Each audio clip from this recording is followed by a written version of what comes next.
الرئيس دونالد ترامب، ضيوفنا الكرام.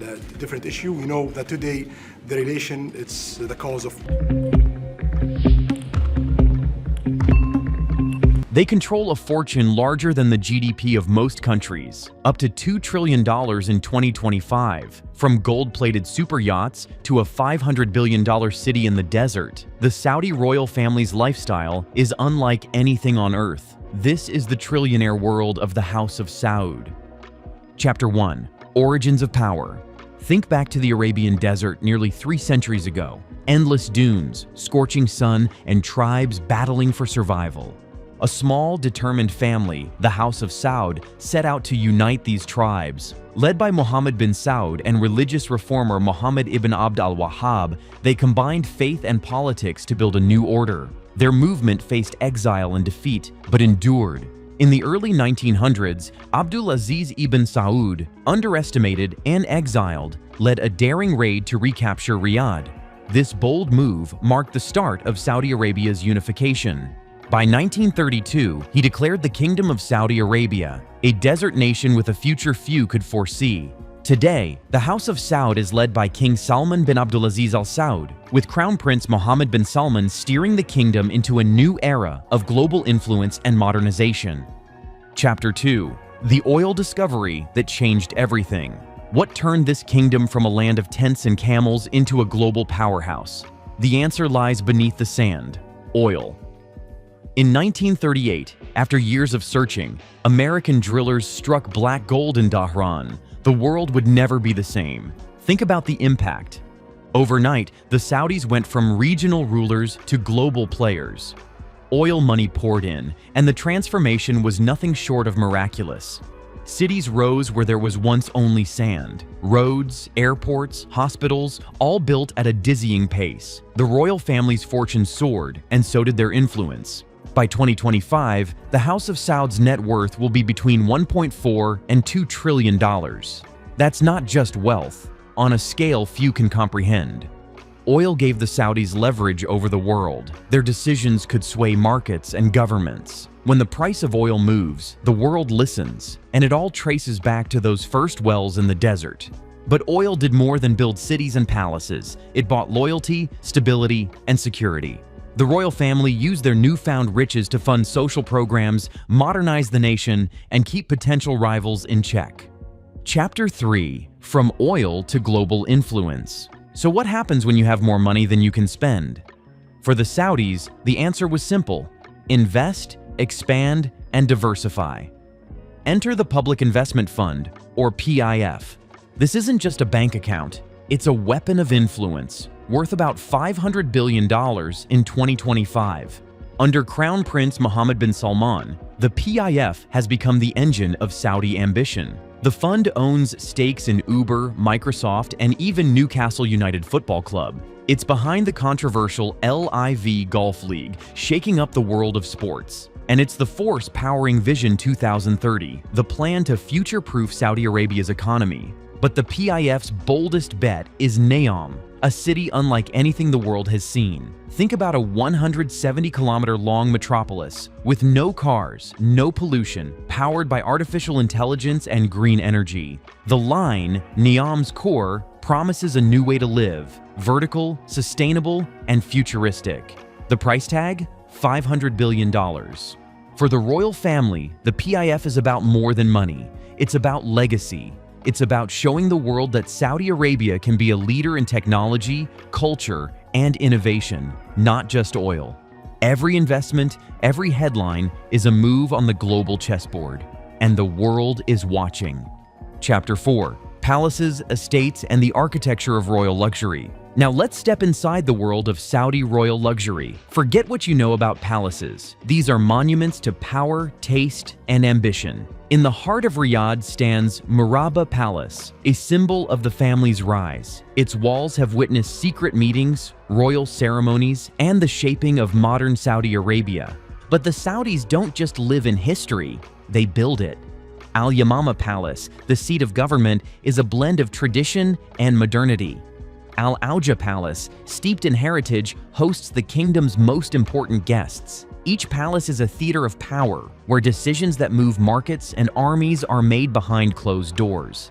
The family's reach extends far beyond the desert. In the United States, the Château de Lumière, a $12 million estate, stands as a testament to their global presence. Ludwig Castle, with its European grandeur, adds to the family's portfolio of opulence.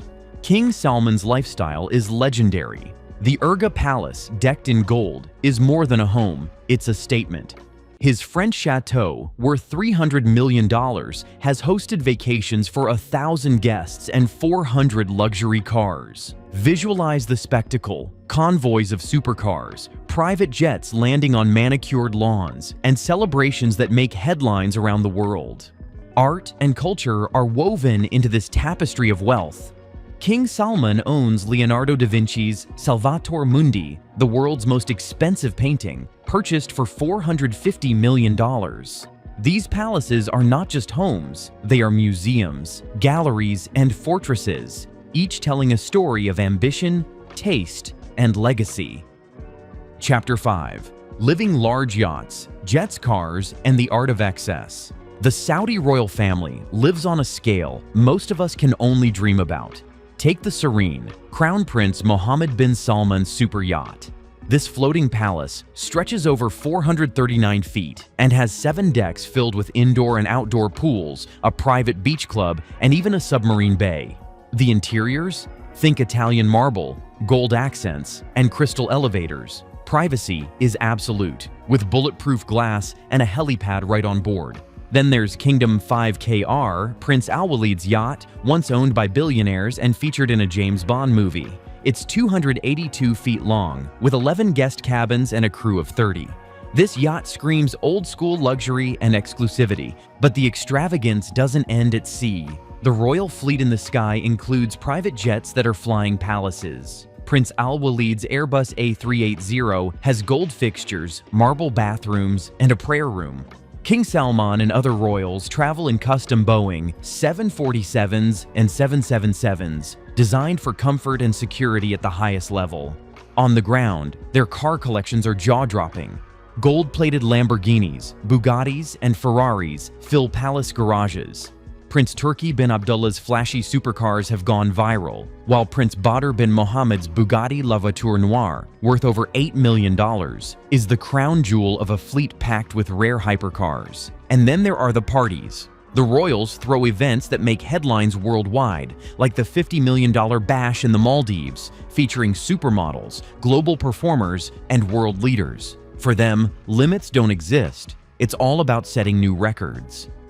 Chapter 6. Power, Philanthropy, and Controversy. But the Saudi royal story isn't just about opulence. With great wealth comes global influence and scrutiny. The House of Saud has invested billions in art technology and sports, reshaping industries and headlines. The public investment fund's $2 billion backing of LEV Golf shook the world of professional sports, challenging the old guard and signaling Saudi Arabia's cultural ambitions. Philanthropy is another pillar of their legacy.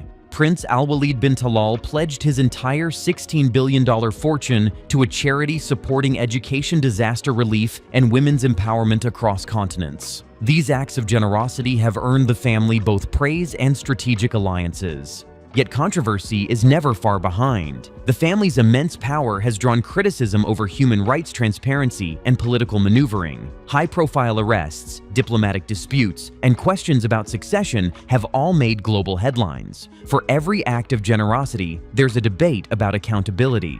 Still, the royals remain masters of reinvention. By investing in global culture and technology, they're not just buying influence, they're shaping the narrative of modern Saudi Arabia. Chapter 7. The Future Vision. 2030, Neom and the Next Saudi Century. So, what's next for the world's wealthiest royal family? The answer lies in Vision 2030, Saudi Arabia's bold plan to reinvent itself for a post-oil era. At the heart of this vision is Neom, a $500 billion megacity rising from the Red Sea coast. Think about a city with no cars, no pollution, and no boundaries, a place where artificial intelligence runs everything from transport to healthcare. Neom's most ambitious feature is The Line. a 170-kilometer urban marvel designed for zero carbon emissions and vertical living. The city will include floating industrial complexes, luxury ski resorts, and smart mountain villages, all powered by renewable energy. It's not just a city, it's a blueprint for the future. The House of Saud is betting big on innovation, sustainability, and global connectivity. They're building museums, launching eco-retreats, and investing in the world's most ambitious cultural and technological projects. Their goal? To ensure that Saudi Arabia remains a leader on the world stage for the next century. As the kingdom steps boldly into the future, the royal family's legacy will be measured not just by their wealth, but by their vision. The next chapter of Saudi Arabia is being written right now, and the world is watching. For more stories of wealth and power, don't forget to like, subscribe, and hit the bell icon. Thanks for watching.